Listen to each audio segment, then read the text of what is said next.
What's up, Pitt fans? Welcome back to another Pitt mailbag here on the Post-Gazette Sports Now YouTube channel and podcast network. He is Chris Carter. I am Noah Hiles. We both are wishing you happy holidays. We hope everything went well, whether if it be Christmas, Kwanzaa, Hanukkah, whatever you celebrate. We hope you had a great time. Chris, I'll ask you, how are your holidays? How was your Christmas, man? Oh, Christmas was great, and I'm celebrating a happy Kwanzaa right now. Yeah. It's a great holiday season, and it should be really interesting after this week once things start to pick back up for Pitt basketball here.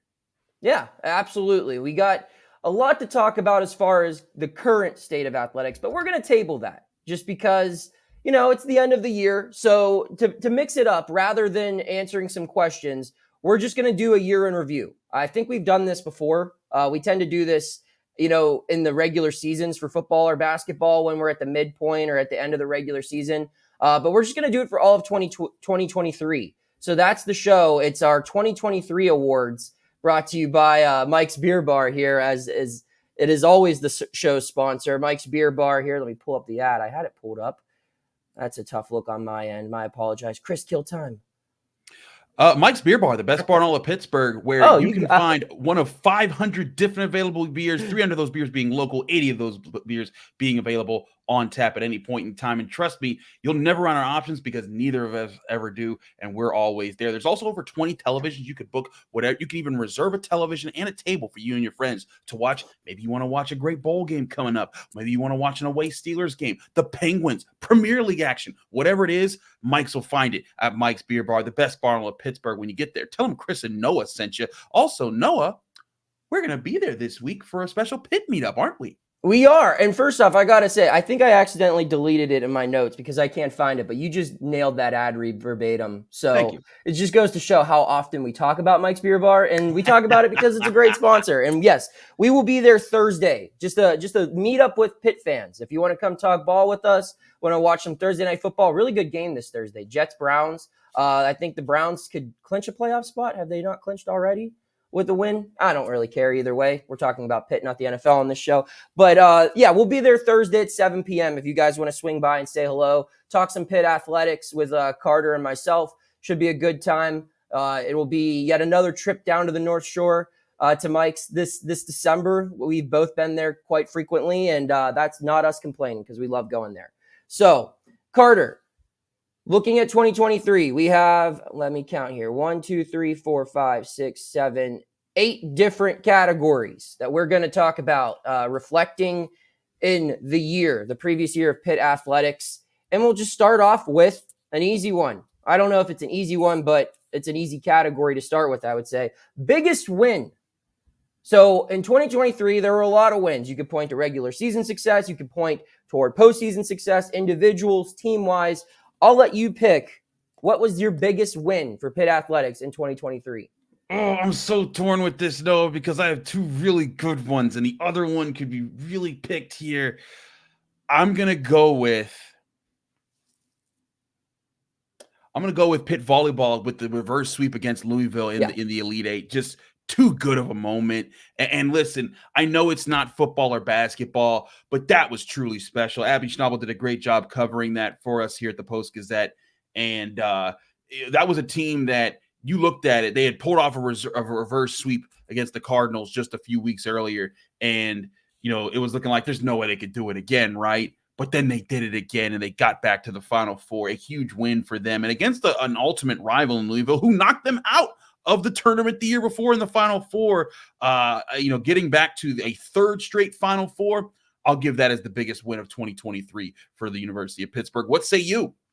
I'm going to go a little bit of a different route. I think a lot of people are expecting me to mention an NCAA tournament win for the basketball team. I'm going to go with another victory that took place in March, and it was Nino Bonacorsi winning the school's national championship, becoming the 17th national champion in Pitt wrestling program history, only the 6th person to do it with a perfect record. Nino, it was his 4th appearance in the NCAA tournament.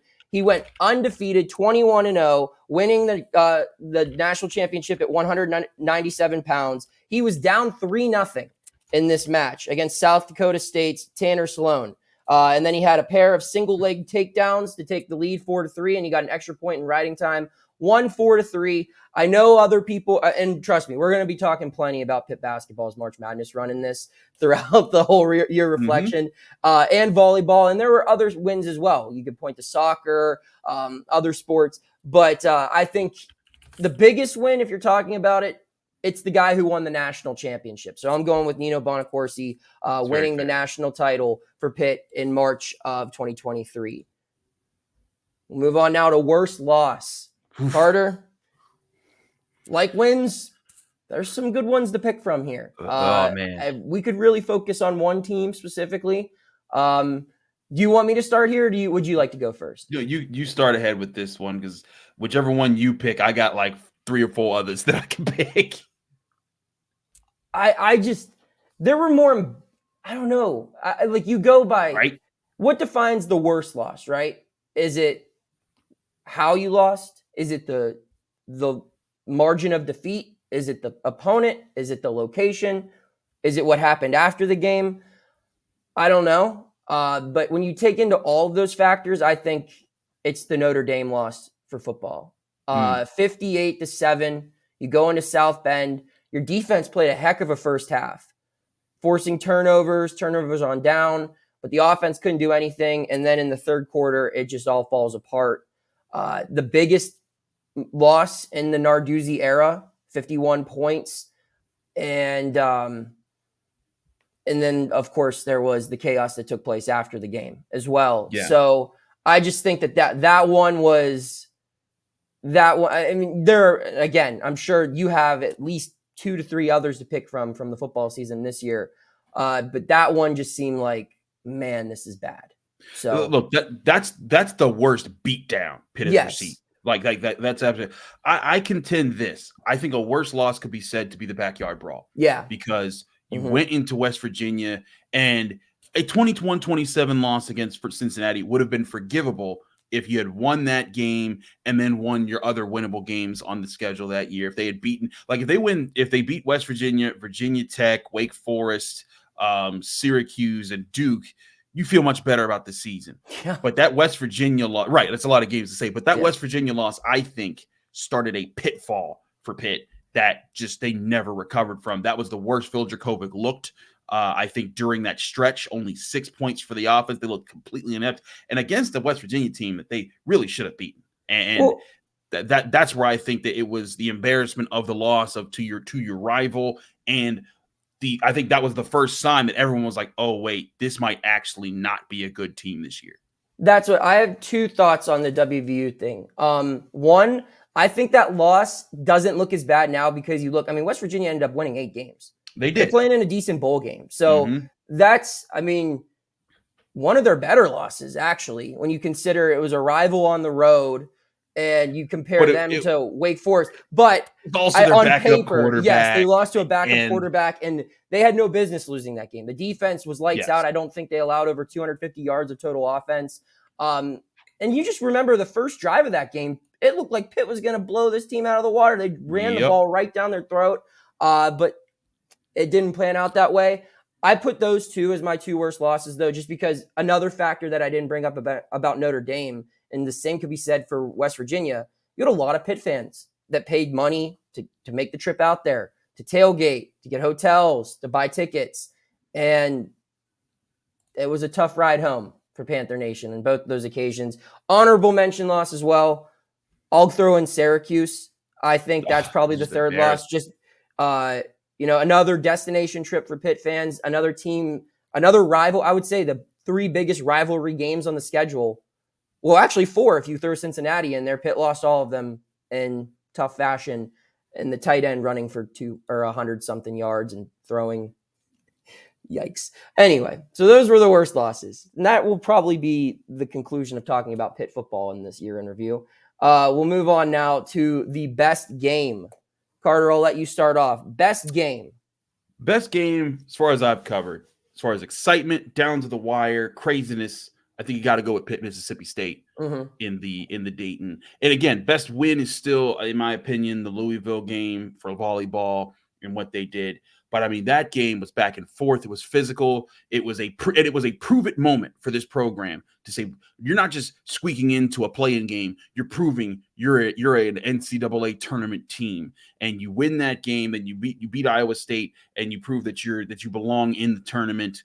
I think that game was a statement win for this program that could be, you think back to Guillermo Diaz-Graham blocking that shot and just the fire they had, Jamarius Burton hitting that late shot, everything that went into that game. And also we were there. The environment that Pittsburgh brought to Dayton on that night was fantastic. Heck, the Dayton fans the Dayton basketball fans that are just there because they love that environment themselves.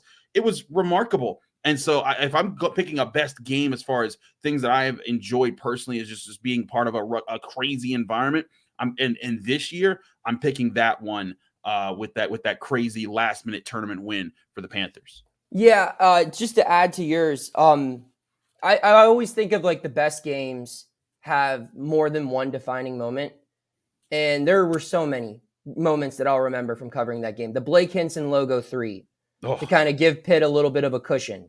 And I don't think they lost the lead after that 3-pointer. JB's bucket, obviously, at the end. That was the game, right? That was the game-winning shot. Yeah. Guillermo Diaz-Graham, a guy who wasn't supposed to start that game, going up against Tulo Smith, one of the best big men in the SEC. How in the world is he going to compete against him? Getting that block shot down low and just seeing him scream. The missed shot, wide open. How did he miss it, right? And it clinks off the back iron, doesn't go in. And then I think, and maybe this didn't get seen on camera like as it was happening, but with our point of view, Chris, the hugs. There was the Diaz-Graham brothers hug at half court, and then Heather Like hugging Greg Elliott in the tunnel, just kind of symbolizing, how much that meant, not to just the players on the floor, but to everyone involved with Pitt Athletics. That was a huge win. Gives me chills talking about it now. But I'll go something different just because I don't want to steal your pick. I'll go with the regular season win over Louisville for volleyball, where they played at the Peterson Event Center, set the attendance record, and that was also a reverse sweep. And that put them in good position. I don't think it clinched the ACC, but it put them in good position to clinch the ACC. I also think that win at the end of the day, that's what got them the 1 seed and gave them a home court all the way until the Final Four, where they were able to play Louisville at home, of course, in the Elite Eight to get back to the Final Four and have another reverse sweep. So I'll say that one just because, the second reverse sweep was probably more meaningful because it got them to the Final Four. But the first one, being at the Pete, being in front of a big crowd and setting them up for another deep tournament run, I'll go with that as the best game. So we'll move on now to the best team. I think this is an easy one. Carter, do you want to take it or shall I to start? I mean, we're both going to say the same thing. It's got to be Pitt volleyball. There's no other team. It can be a third straight Final Four. Also, the emergence, you look at how Pitt volleyball played in recent years, and it was remarkable what they had been doing. How they were able to win, and all the things that came in. But there were legit questions because they had to have freshmen coming up. They had to have new people. And last year's team, leading up to this past season, Courtney Bozzaria was a transfer who came in and was the superstar of the team, right. And they needed someone to replace that. And then you get Olivia Babcock just coming in and as a true freshman dominating this season and kind of setting a tone that with her and with Tori Stafford, that this program is going to be a really good one for the long term. It's not just I don't think this is just a 2 or 3 year run. I think Dan Fisher is in the midst of maybe building a dynasty if Pitt volleyball can continue on this trajectory. I think you'd agree here. Yeah, and to just go along with it, you talk about the expectations coming in. I don't care who you are. I don't care what sport you're playing. I don't care what program you're at. It is incredibly difficult to make back-to-back Final Fours. And that's what this team was coming off of doing, right? And it had to fight tooth and nail to get to the Final Four in 2022. It had to go into Wisconsin and beat the Badgers, who were, I believe, the defending national champions. and beat them on their home floor. Then they go and they were a set away from going to the national title in 2022. And like you said, Carter, they lost some big-time players from that roster, and they had to have some players who could have left, but they decided to stick around and use their final year of eligibility. They moved some freshmen into the rotation when, that's a tough decision to make when you had a lot of returning talent or people coming in through the transfer portal. And they had some early regular season losses as well. But they played a tough non-conference schedule. Of course, they beat Louisville at the Pitt, and they went on that tournament run, and it is just very impressive. They're the best team in the city of Pittsburgh, bar none. Absolutely. And you can maybe make an argument for some high school programs, Aliquippa football being as dominant, or Bell Vernon or something like that. But in reality, they are the most consistent program that performs at the highest level possible in their respective sport. So hats off to them. And I agree with what you said, Carter. I don't think they're done yet. I don't know if next year's a Final Four team, just because it's really hard to go to 4 straight Final Fours. But I think that this core that they have, especially with the younger players, they're going to get back there in the next 2-3 seasons. I think that's a safe bet to make. Yeah. And we'll just keep it rolling here. As far as best athlete goes, I'll start with this one. I know I just talked about a national champion. It's hard not to pick him, but I'm giving my best athlete to Olivia Babcock, because I think that right now we're looking at someone who might be 1 year into what could end as the best female athletic career in the history of the University of Pittsburgh athletics. Maybe. You just look at what she did her freshman year. She was the National Freshman of the Year. She was a first-team All-American. She was the ACC Freshman of the Year. And she was the regional MVP in the NCAA tournament for the Pitt region. And she's got 3 more years, dude. So it's on a team like Pitt, where there are so many stars. You talk about Vasquez Gomez, you talk about Rachel Fairbanks and Kat Flood and all the others. There's a million of them. It's really hard to stand out. But this girl asserted herself as the best freshman in the country and one of the best players in the country. And with 3 years remaining, it's hard not to imagine her ending up as an all-time great at Pitt, and maybe an all-time great as far as college volleyball. And I know these are high expectations, but you just look at the start she's off to. This might be an athlete that, my dad, who grew up in the 80s, they talk about the greatest Pitt athletes of his generation. He points to like a Roger Kingdom. This might be a Pitt athlete that we're watching in the Olympics in a couple of years. That's how good she is. So that's who I'm going to go with for Athlete of the Year, Olivia Babcock. Carter, who do you got? I think it's a good choice here. My only pushback about Babcock is that she was fantastic as a freshman. But if I was to pick a player right now in their sport to lead a team to win right now by themselves, I think I would take Blake Hinson. And here's why.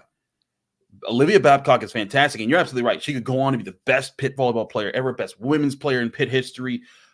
But if we're talking about this year specifically, her errors, her mistakes, things that are natural for a freshman, were problems for Pitt volleyball at time. Whereas her asset is much better than that. Yeah, and I think she will grow up to be a fantastic player, and maybe even all the things that we're talking about on this show.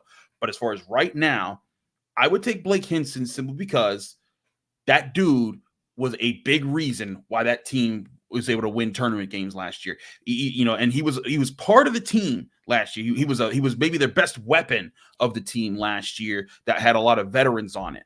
But this year, he's now also the leader of Pitt basketball. And I think with the way that he's making 3-pointers and the way that he's leading Pitt basketball right now, and Pitt basketball right now, they're not as good as a program as Pitt volleyball. They're not as good as a team as Pitt volleyball. They've got a lot of growing themselves to do in a lot of ways. Jeff Capel's trying to bring them out of the situation that they've been in. And I think they're on a good trajectory for where they're at. But Blake Hinson, I think, is maybe a more valuable player to Pitt basketball than Olivia Babcock is to Pitt volleyball, because Pitt volleyball also has so many other great talents on it. Valeria Vasquez Gomez is fantastic. You hope to see her maybe for one more year. You've got leaders across the board and young players. About Tori Stafford, again, another key player for Pitt, who was a key freshman this year that helped them. And that's not to say Pitt basketball doesn't also have talents like Bub Carrington, but I think you can see when Blake Hinson's on the court, his ability to hit a shot from literally anywhere, how his adapted game that now he can drive from literally anywhere. And I think his improved athleticism, that makes him, maybe if he keeps this up, an NBA draft pick, and maybe the second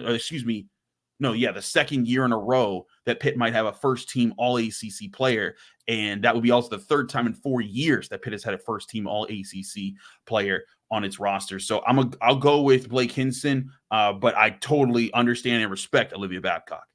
My pushback on Hinson will be this: I think Hinson is going to be the 2024 pick here, because I think his best moments have yet to come. He's had great ones, but if Pitt gets to the tournament, it's going to be because of Hinson. And I think Hinson is in the midst of putting himself in the same conversation as a DeJuan Blair, as a Sam Young, as a Carl Krauser, as a Brandon Knight. Those guys where last year's team, it was so special and it was so unique in the same way where a lot of those guys, the Nelly Cummings, the Greg Elliott's, they were just here for a year and they were gone. You didn't, and even the guys who are here a little longer, the Jamarius Burtons and the Nike Sabandes, people weren't watching them a lot or nearly as much as they were in 2023. And I would argue that JB was probably more important to last year's team. And if we're going by 2023, that's where I hear what you're saying. And it's not a horrible pick by any means. I just think that Blake's best moments are yet to come. And that's why I would kind of err toward maybe making him 2024. But then again, Olivia Babcock could be 2024 as well because she's going to be back. But still, nonetheless, two very deserving recipients of our praise, I guess. Best coach. Carter, you want to start off here? I mean, we were just saying it, Dan Fisher. I mean, he's put them in such good situations. And you know what? I think Jeff Capel has entered the conversation because the one thing the one thing I'll say Jeff has been able to do is he has brought Pitt basketball out of what was a crater.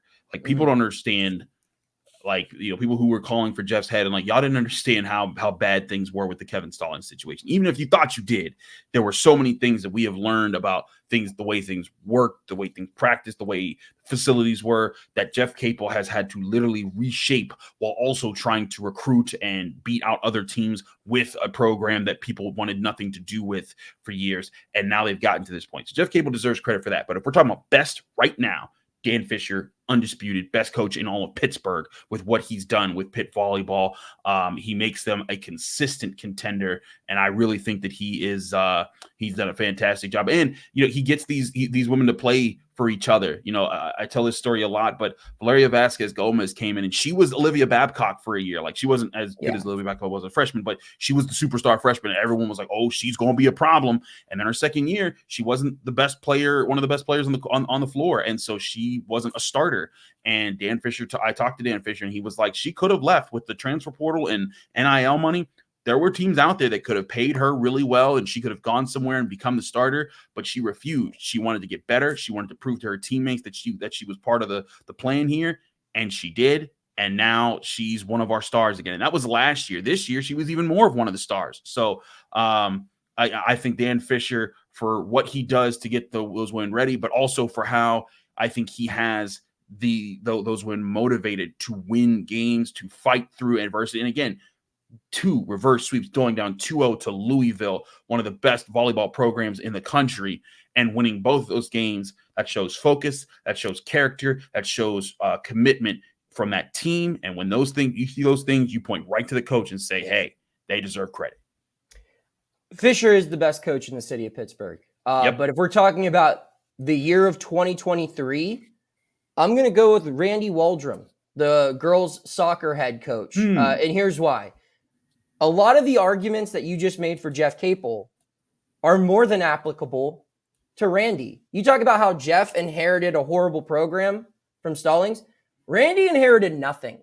Pitt at least had some success in the past. There was something to point toward. Hey, look, this team has been to Elite Eight. It used to be a Big East power. It was one of the hardest places to play in America not long ago. Pitt soccer was nothing. It was never, Pitt women's soccer was nothing. This guy came in, took them to the Sweet 16 in 2022. And how does he follow up? He follows it up with an Elite Eight appearance in 2023. You look at the other things his team achieved this year. It beat Duke for the first time in program history, a storied soccer program. It beat North Carolina in the ACC tournament, one of the best women's soccer programs that's out there. And you look at the teams that it lost to in the postseason, Carter, it lost to one team in both the ACC tournament and the national tournament. It was Florida State, who won the national championship with an unbeaten record. It had one tie, and the rest of them were wins. So the only team that could beat Pitt women's soccer in the postseason this year was a team that never lost. So that's all impressive right there. And let's add in, if we're talking about coaching resumes, this guy wasn't just coaching Pitt this year. He was the head coach of the Nigerian women's national team, who he led to the round of 16 in the World Cup this summer. And that team lost to England in penalty kicks. England went on to the World Cup final. So, heck of a coaching year for 2023. Dan Fisher, I think, is the better coach. There's more success there. But if you want to talk about success as far as what you had to work with in 1 year, I don't know if there's another coach on campus who took a team to the World Cup round of 16 and lost to the national or the world's runner-up, and then in his university sport took a team to the Elite Eight and lost to the national champions. That's why I give that nod to Randy. Although I will say Jeff is very deserving. Just when you take into account everything you said, you also got to take into account that team was without three key players that it thought it would have at the beginning of the season, with Dior Johnson, John Hughley, and Will Jeffress, and it still made it to the tournament. And then it was without another starter in the tournament. That's why he won ACC Coach of the Year. But there are three incredibly deserving candidates for that. I'm going to go with Randy Waldrum, though, for my award winner there. Best moment. There were some good ones. I'm going to start. I normally, and I think we're thinking the same thing here. It's Aiden Fish. You're absolutely right. I didn't think he was going to pick that one. That was the moment where it's kind of like a storybook. You start that story. I mean, you start Aiden Fish's story. It's incredible. And we've had him on this YouTube channel, this podcast network, how he tried to be a team manager and they wouldn't even take him for that. And then he walked onto the team and he was there through all of the good times, or all of the bad times, I should say. Yep. Was there through the pandemic, was there through all the injuries, and he was there to see the roster get built. And then you start in that 2022-2023 season. Remember the first game of the year? Who'd they play? Austin P, I believe. Or not Austin P. Someone. Tennessee Martin is who they played the first game of that season. And there were maybe 3,000 people in those stands, Carter. And I remember watching that game, sitting next to you and thinking, this is not a bad basketball team. I didn't know what they were on the precipice of achieving, but it was not bad basketball that I was watching. And you just watch as it all unfolds. And who do they play on senior night? The one team that when they were last relevant, that they were most concerned with beating. It was Syracuse, the longtime rival. It's Boeheim's final road game. He's talking all this smack. Every senior has a big moment that game. Be it Nike's dunk, Blake's three where he's like sitting in front of the bench. JB had a whole bunch of big plays. Greg Elliott came out of a shooting slump that game. Nelly Cummings had a fantastic game. And then it's all capped off with Aiden Fish, the guy who's been there the longest. And on top of the success on the court, you have a sold-out Peterson Event Center. And that, to me, you could point to the Miami game because that was the first sellout of the season. You could point to other wins like North Carolina, like Northwestern maybe. But when that basket went through the net, that to me, more than anything else, is what signified the complete return of Pitt basketball. That's what that was all about. That was the biggest story from the moment that ball went through the net till the moment that team lost to Xavier, like 3 weeks later in the national tournament. Pitt basketball was the biggest story in the city of Pittsburgh. And it hadn't been like that in 5-ish years. So that's why I think it was the best moment. Look, Jeff Capel, when we asked him about it, he said that's the best moment he's ever had coaching. And I mean, Mm-hmm. you could see just the look on his face. Now, mind you, they're beating Syracuse. They're doing what they're supposed to do, and like, you know, they're running away with it. But when you know, you see, you know, Fish misses the first shot and Blake Hinson gets it, he's like, we're getting it right back to him. And when he hits that shot, you see Jeff Capel. I'll never forget the look on his face, and he's just yeah, and he's fist pumping, and I'm just like, I feel that, man. Of all the things, and I've covered Jeff going back to the 2020 year, like Pitt's been through it, man. Like, and he's been through it, and he's talking about it's. There's been days where it's been tough because of the situations that Pitt basketball has been in. It has not been easy for that man to coach this program, and for him to see not just Fish have a great moment, but to see how the entire team felt. Like they stormed the court. I'll never forget Fede Federico tackling Aiden Fish, like just the size difference and just the happiness from that entire team in that moment. That, to me, that it's tough to top that moment. I'd argue just as big. I think for its symbolism was also Greg Elliott hugging Heather Lyke in the tunnel, man.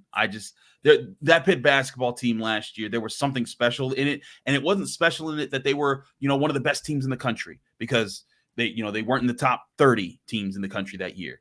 But for me, I think that those moments might have saved the program. And if you could see on the screen, Carter, I just flipped it over to biggest story, because that was the biggest story. Yeah. Last year. It was Pitt basketball's return. There was because there were so many stories in it. And to add on to the Fish thing real quick, I mean, the game ball, Kevin Durant, Sports Center being the lead story on Sports Center, all of that. But the biggest story of the year was Pitt basketball in 2023. Yep. It was. And you could point to the volleyball run. You could point to Nino's national championship. You could even talk about other things like Dior Johnson or Phil Dracovic not working out here. Those are all huge things. But no one saw that coming. No one. They were picked 14th in the ACC. And that's when they had John Hughley. That's when they had Dior Johnson. That's when they had Will Jeffress.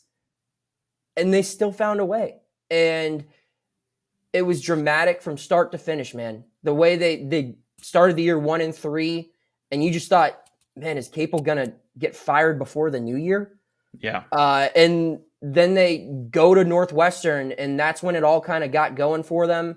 They had that lull at the end of the year after the Fish game. They barely sneak in. The tournament wins. It was an incredible run. And I just think that team, it was by no means the best Pitt basketball team ever. No.